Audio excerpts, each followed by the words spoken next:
Good morning, everyone. It's okay. It's not gonna be very long in the first place.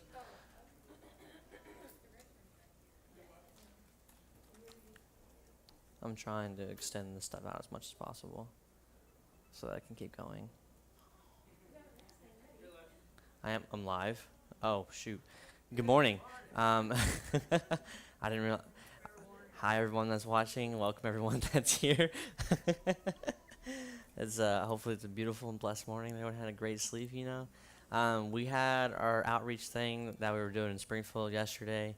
Um, I was extremely busy, sadly, so I didn't go to it, but I heard it was awesome.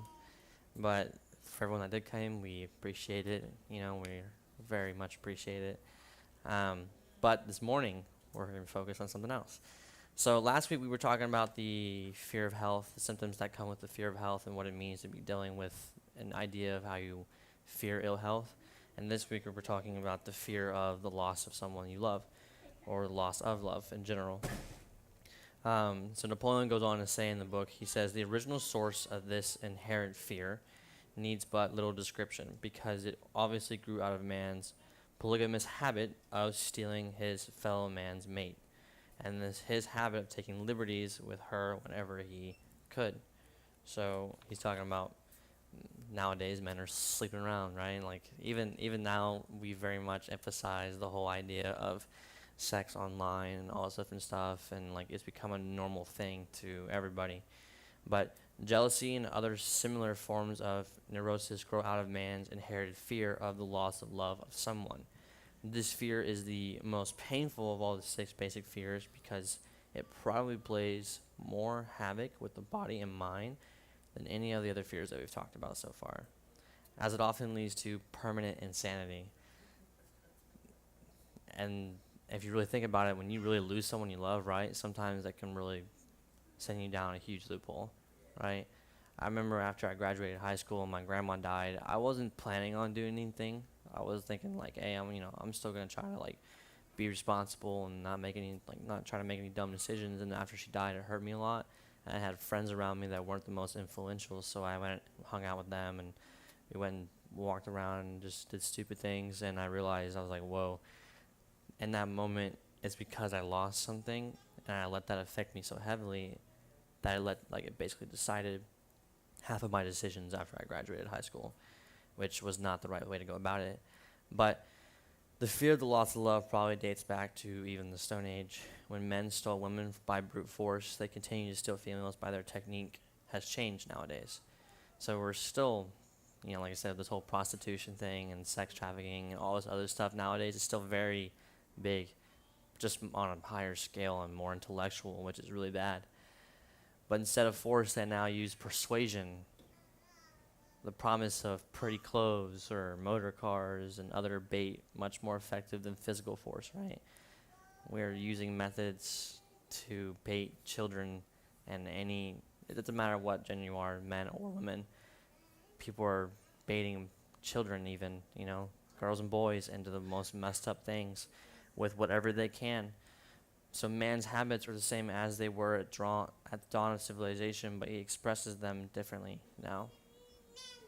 Careful analysis has shown that women are more susceptible to this fear than men. This fact is easily explained. Women have learned from experience that men are polygamous by nature, and they are not to be trusted in the hands of rivals.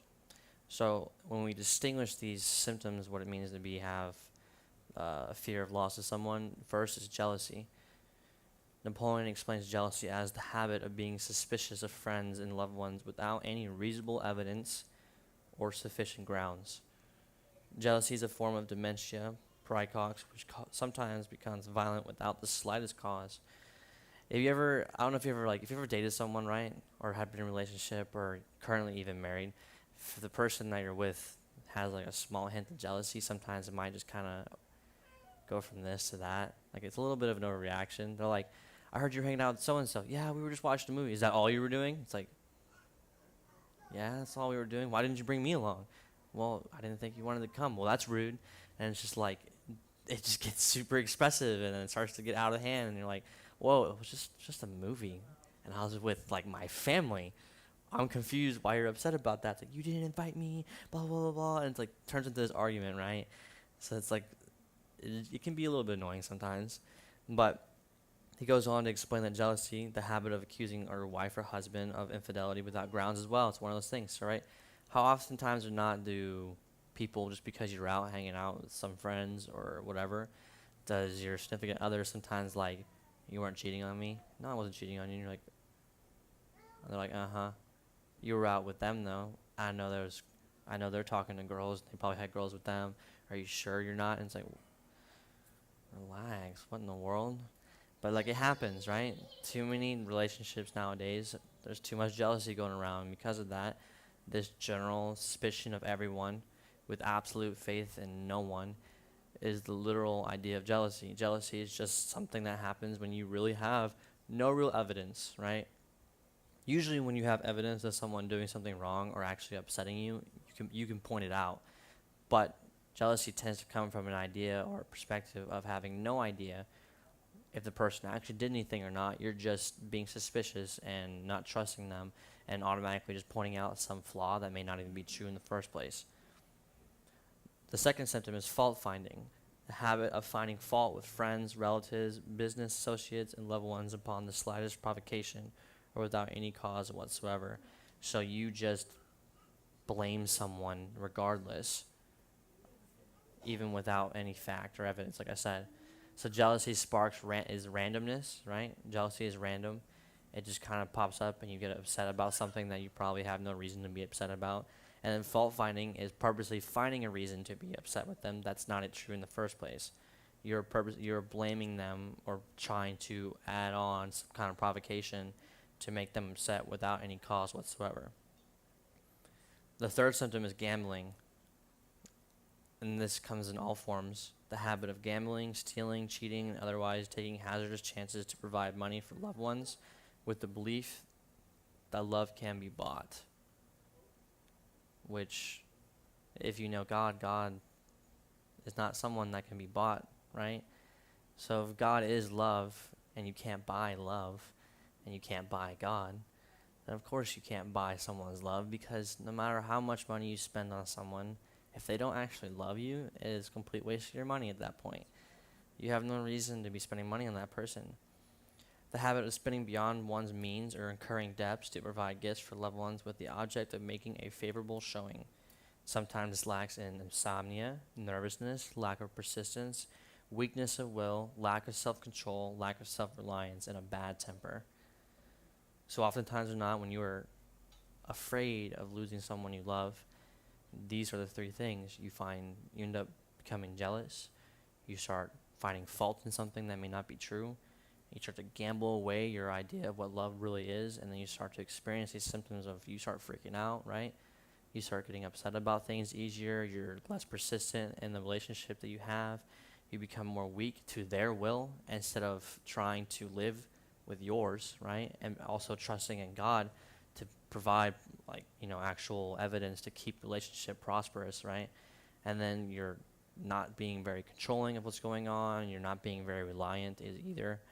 And sometimes your temper gets out of control. So what happens? Usually the person you're with, right, sees that you're getting afraid, and it makes them less attracted to you because they're like, oh, you're freaking out and trying super hard to buy my blah, blah, blah. And then all of a sudden you guys start bickering and arguing, and it gets worse. No wonder why the church has some of the highest divorce rate. Because we implement the idea that God is in our relationship when God truly isn't in our relationship in the first place, because we're allowing ourselves to be afraid that, hey, if God's not in the relationship, then I'm going to lose her or him. So then you start to worry and start to do random things that you used to not do when you first were in a relationship with this person. You start to trust God less, and because you start trusting God less, then you start to get jealous of things that your partner is doing with other people. Then you start to blame them for things that may not be true, and then you start to try and buy their love because you're unsure whether or not you can actually keep them, because now God is no longer part of your relationship completely. When God is 100% part of your relationship, right, you're able to find no fault in your partner. You're able to not get jealous with your partner, and they understand that you don't have to buy their love either, right? And these are things that are the fear of the loss of love. So if you're experiencing some of these some of these symptoms of fear, you need to probably take a step back, right?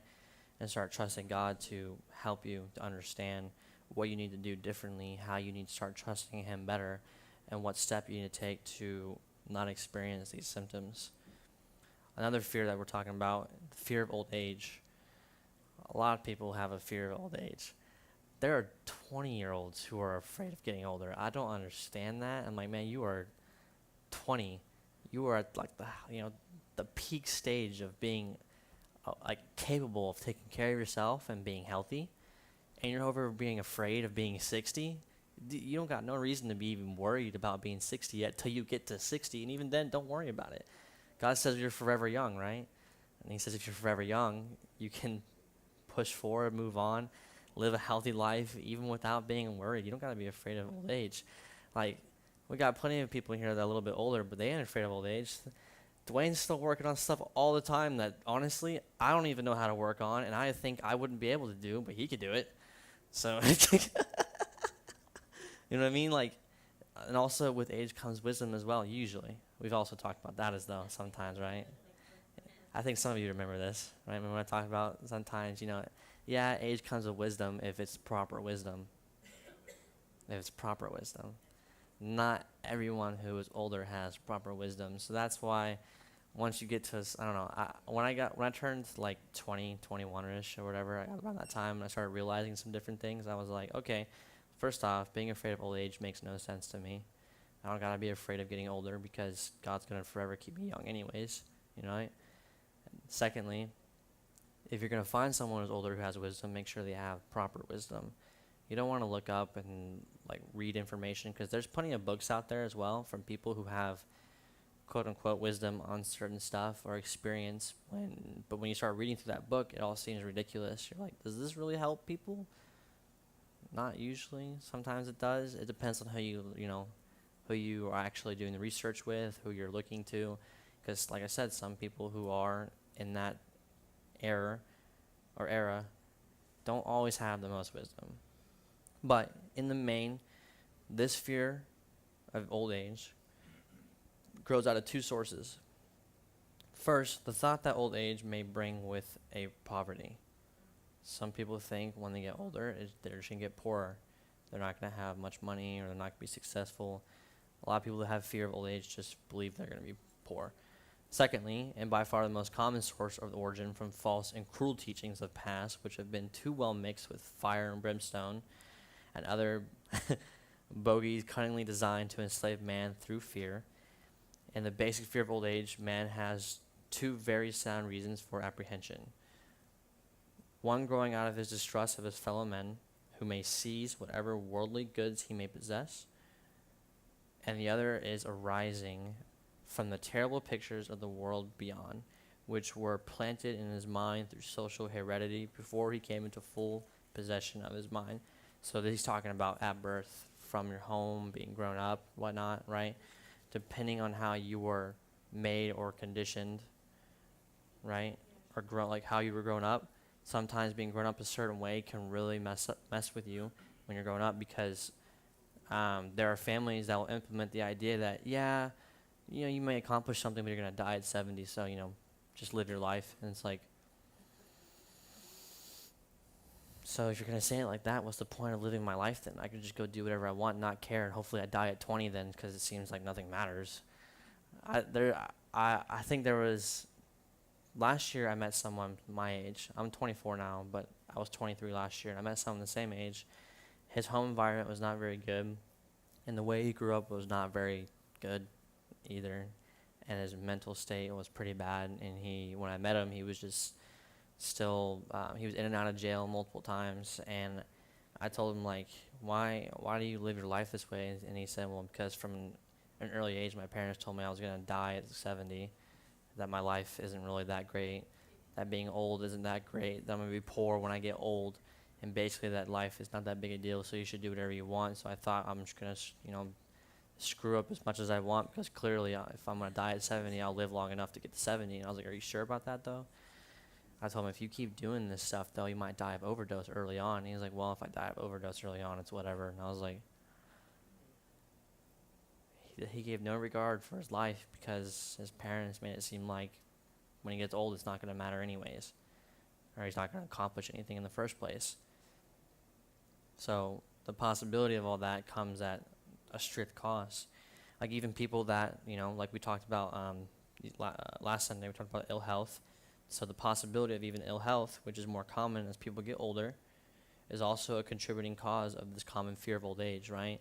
Most people in their 60s, 70s, 80s, if they're living that long, tend to get worried that they'll get sick easier or whatever the case may be and whatnot. So they tend to get more worried even at a young age prior because they see older people getting sick easier. They're like, man, I don't know if I want to get old because if I get old and wrinkly like that, my life's going to be miserable. Right? That's exactly what some people are saying. They're like, man, if I get that old and wrinkly and I start I can barely move my arms or something, I don't want to live like that. That's sad. And I'm like, well then, what you got to do? You got to live healthy early on, right? And try to work on yourself early on so that mentally you're healthy, physically you're healthy, so that when you get older, you don't got to worry about getting sick. But sadly, we live in a generation and in a country that emphasizes the idea on healthcare and how often we're going to need healthcare when we get older. So because of this whole idea of emphasizing on needing healthcare and needing all these medicines and stuff when we get older, it's like, all right, so basically you're telling me it's okay to get sick and it's okay to be wrinkly and old and out of shape and not good, just messed up or whatever. I'm not calling y'all wrinkly and old, okay? I'm just saying that's what people say.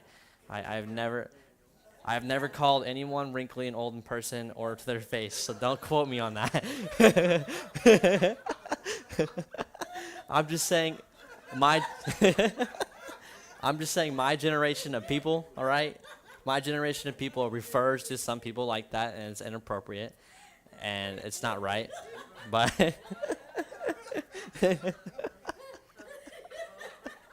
please don't take this out of context.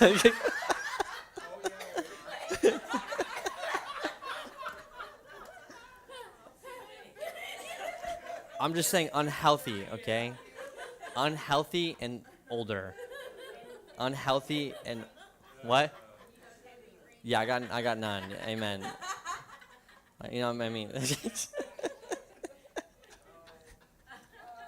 I know plenty of people that are older that aren't wrinkly, so But I'm just saying the common idea is a lot of people in their 20s don't respect people older than them anymore, so they refer to them that way. I actually have respect for people older than me. I loved my grandma before she passed away. My grandpa was kind of rude, but I still loved him anyways. But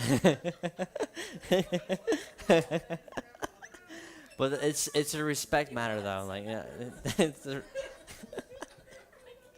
But this whole idea, when we're staying healthy, is still one of those things that people are afraid of when they get older. They think they're not going to be healthy. Or even the eroticism also enters into the fear of old age because no man cherishes the thought of diminishing their sex attraction either, right? A lot of men don't want to look worse. They're like, man, I still want to be appealing in some way. So you see some people in their 50s, 60s really trying hard with a modern day haircut and a beard and all this stuff, trying to look good, the quote unquote sexy grandpa stuff they have all over the internet.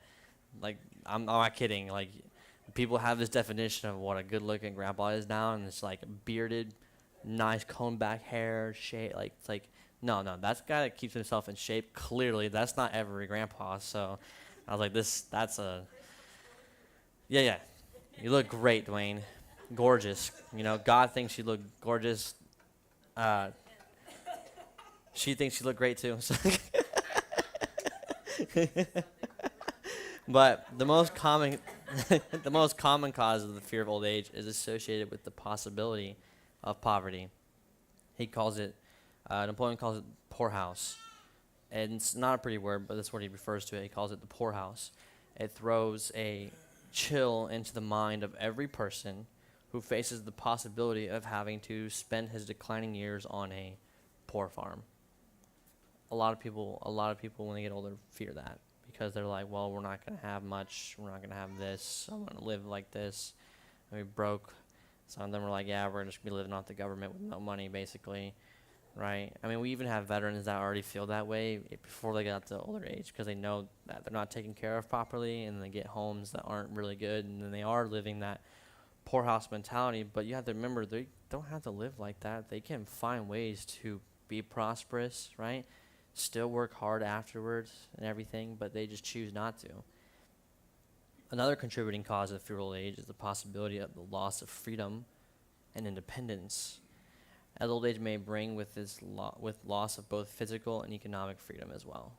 Like if you're not, like I said, if you're not taking care of yourself, if you're not trying to stay healthy, not taking care of yourself mentally, of course you're going to be able to not physically do a lot of things anymore because you're not capable. So here are some of the symptoms of the fear of old health. One, the tendency to slow down and develop an inferiority complex at the age of mental maturity, around the age of 40, falsely believing oneself to be slipping because of age. The truth is that man's most useful years, mentally and spiritually, are actually between 40 to 60. They have done scientific research to show that men, once they get to the 40s and their 60s, are usually the most mentally and spiritually understanding of different things because they've had time to experience and grow in their life, right? So because of this experience and grow in their life, right, around that time of their age, they're actually being able to understand more, and they can physically help people more. I don't know if you ever noticed when you've gone to school, most school teachers are not in their 30s. They're in their 40s to 60s, right? My entire high school, when I went to high school and middle school as well, from 7th to 12th grade, all of my teachers, except for one, were all in their 40s to roughly 60s. My math teacher was in his 50s. My English teacher was about 60, 63, I think.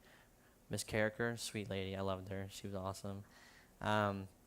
But our history teacher, who was also my basketball coach, was also in his 50s, I believe. And he was still, man, this dude could outrun half the kids on my basketball team in his 50s. And I was like, man, what are y'all doing for a 50-year-old to be outrunning you? Like, clearly, y'all ain't staying healthy as a kid either. Like, what's going on? They were already not staying healthy as a kid. And while this dude's over here sprinting laps around us and still shooting basketball like it was a natural thing. Like, dude in his 50s who can shoot basketball better than our entire team. So, I mean, that's a great coach right there, right?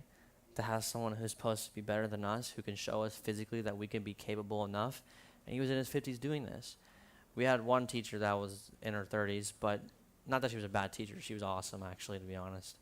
But I've noticed that most teachers, at least in schools that I've seen or been to or experienced, are usually in their 40s because at that time they're more understanding and capable of teaching something that they have had experience already in teaching for years. I will trust, and personally in my opinion, I would trust someone who is an expert in their field in their 40s to 50 years old than trusting some 23-year-old kid who just got through college who thinks he's a genius, even if he might be, but he has no experience, right?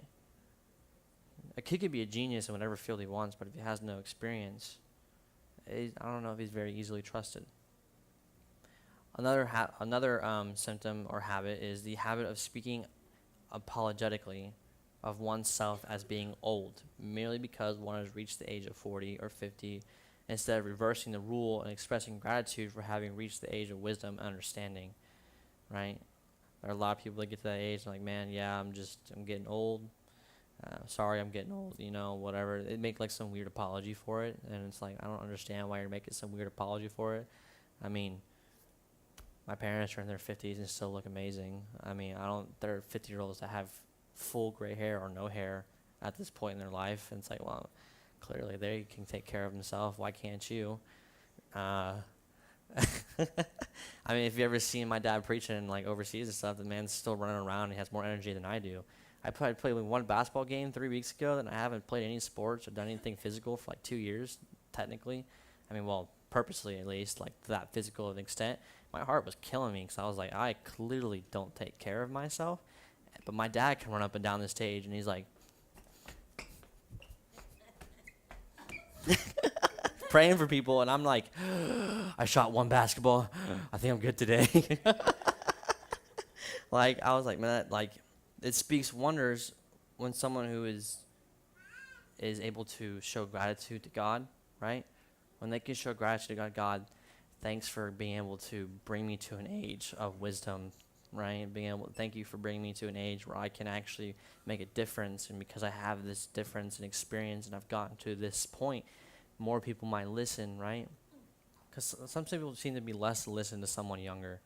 Have you ever if you ever watched any like leadership stuff, or if you've ever like watched videos or read books, um, more oftentimes than not, you will pick up a book or watch videos, and the people in those videos will be in their 40s to 50s when you're actually listening to what they have to say.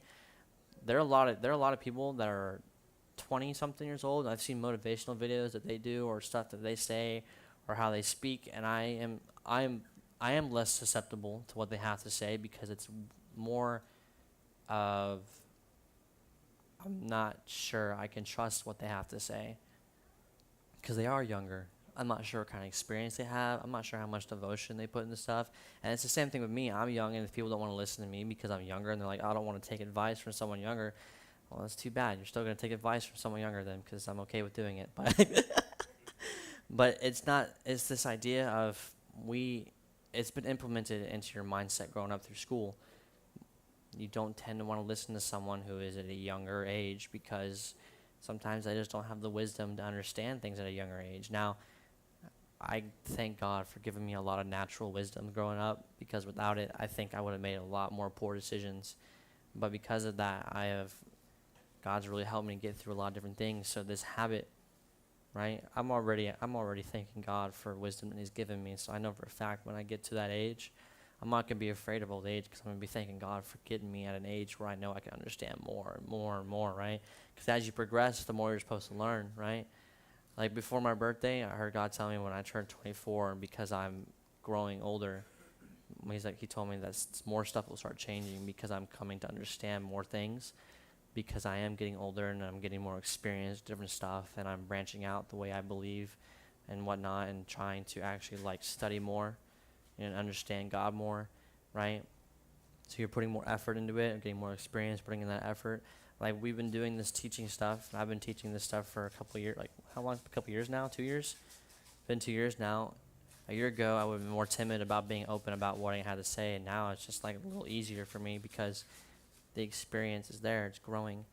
So with age comes experience, but without putting in proper experience or wisdom, of course, you're not going to be very thankful for what God's done.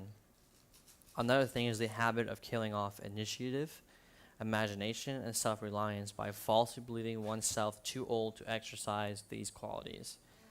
Too oftentimes or not, when you are worried about getting older, you will stop taking initiative for stuff.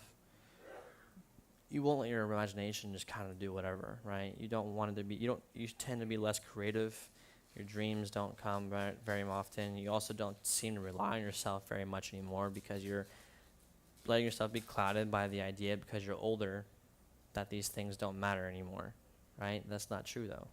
All of it matters. Everything you do matters, no matter what age you're at, no matter where you're at in your life.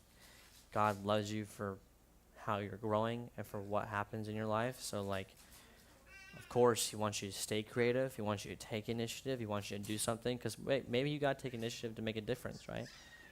Usually when people are learning a trade, what usually happens, they go to someone with experience, right?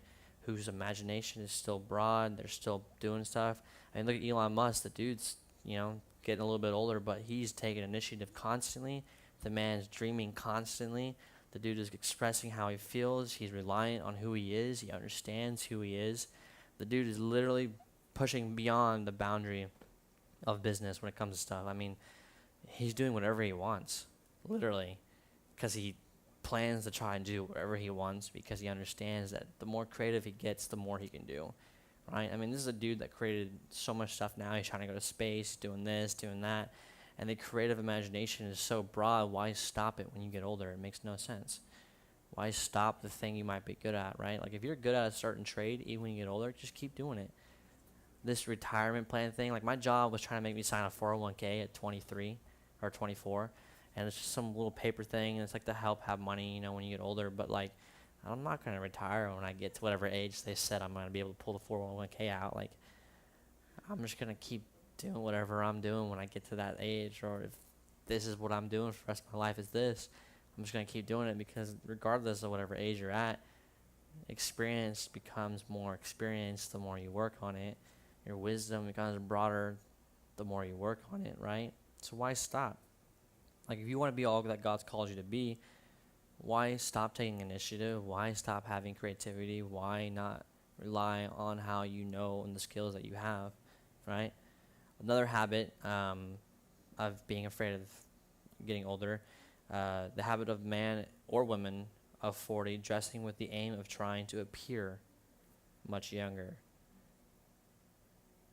and affecting mannerisms of youth, thereby inspiring ridicule by both friends and strangers.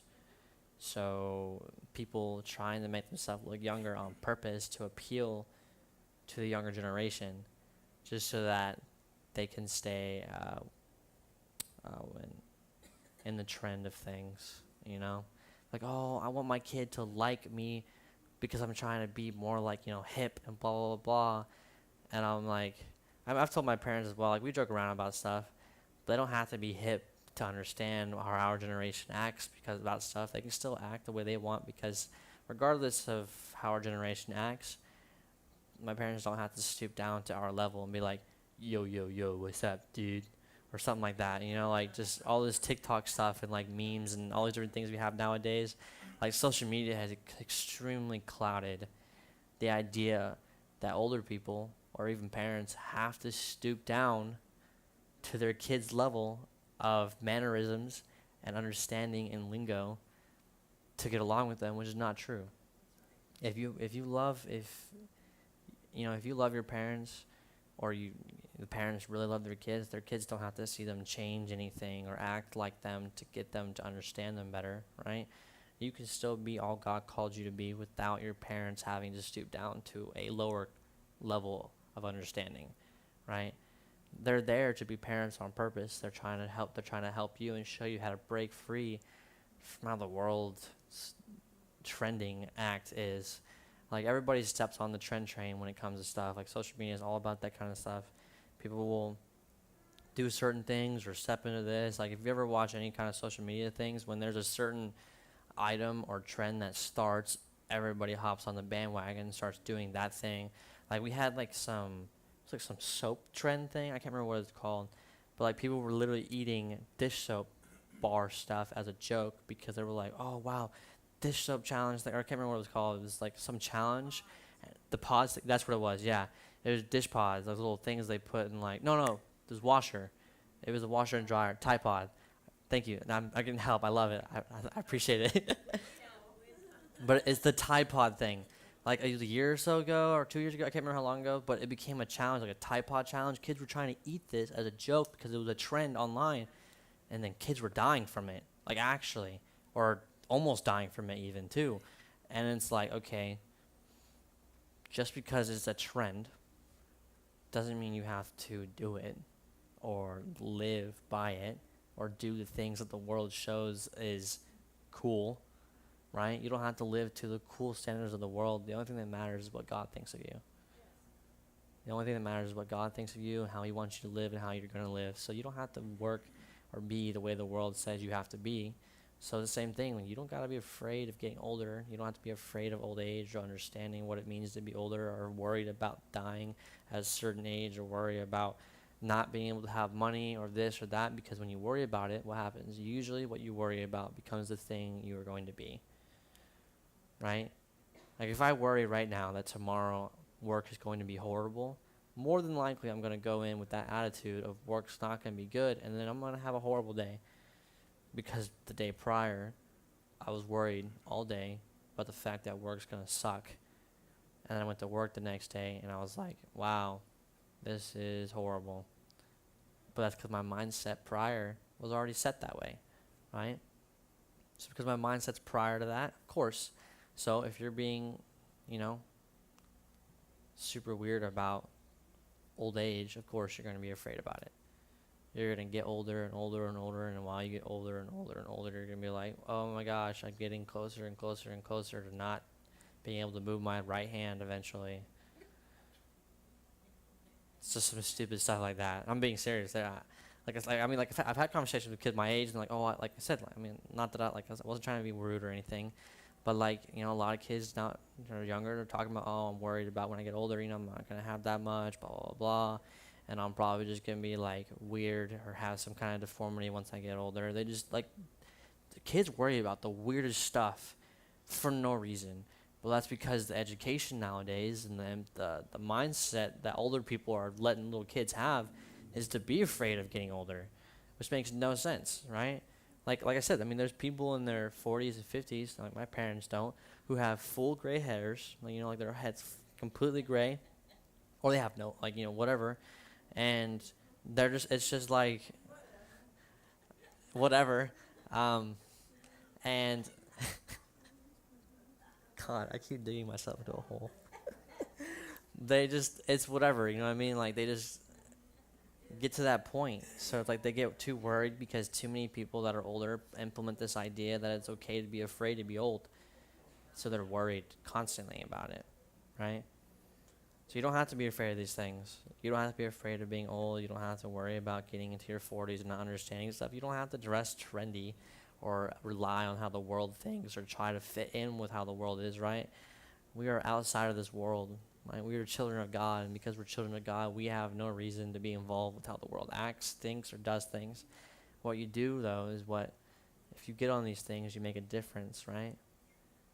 Reach out to people, you make a difference. Like, mom and dad are figuring out how to use TikTok so they can use that platform for a ministry purpose, which is really cool.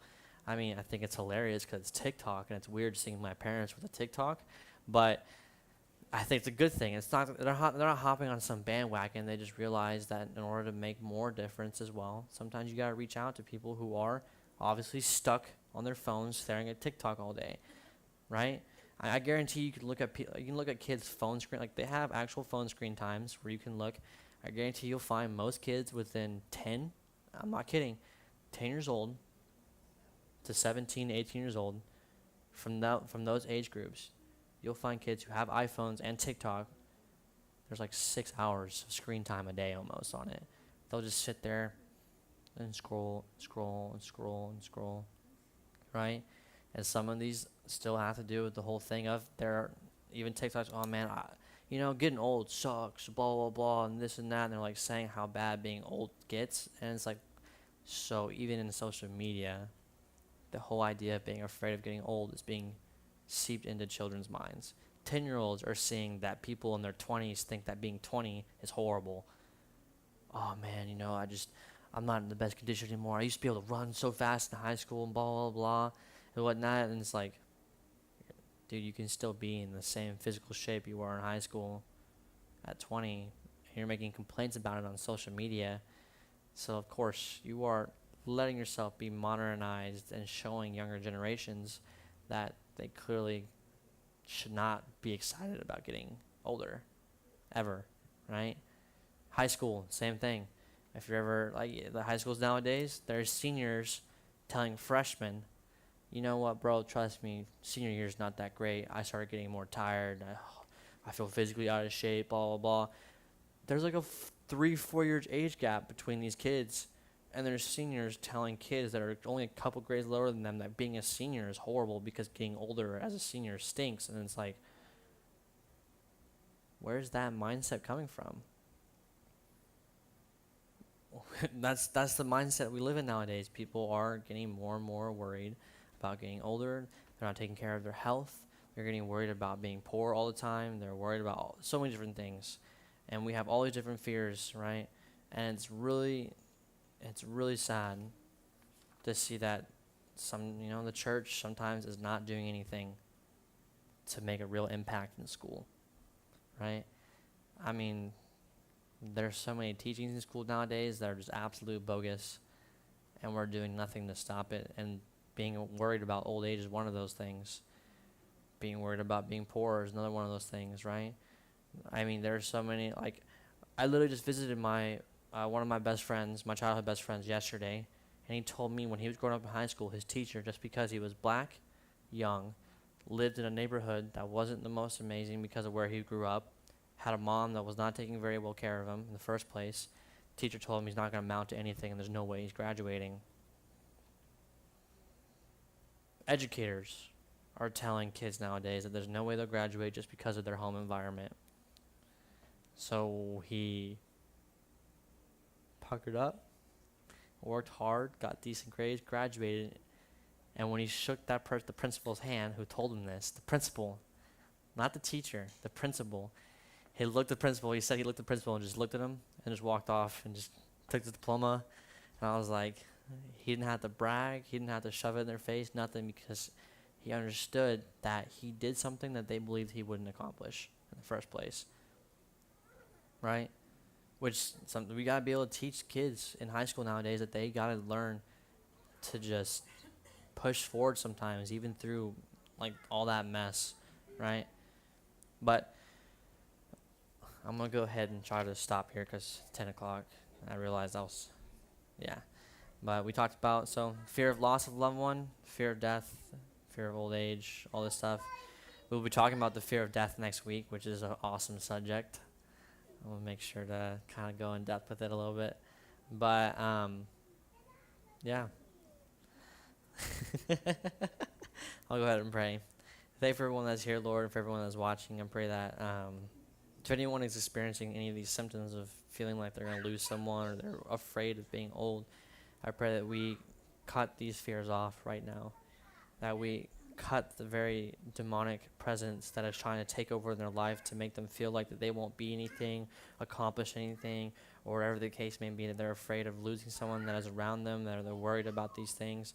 We want to cut all of this worry and strife and fear away from their lives. We want to cut off the contentment. We want to press forward into the things of God and let God influence these kids' lives in school, even where there's teachers that are just constantly badging at them and making them feel like that they aren't going to be able to mount to anything or accomplish anything, or that they're going to live old and die old without anything to accomplish, Lord. So we cut all this stuff off, and we pray that this generation starts to make more impact on themselves without any other thing going on. We want God to press into their lives and make difference. And we want to keep praying that the church also starts to make a difference in the school education and people's lives as well. In the name of Jesus, amen.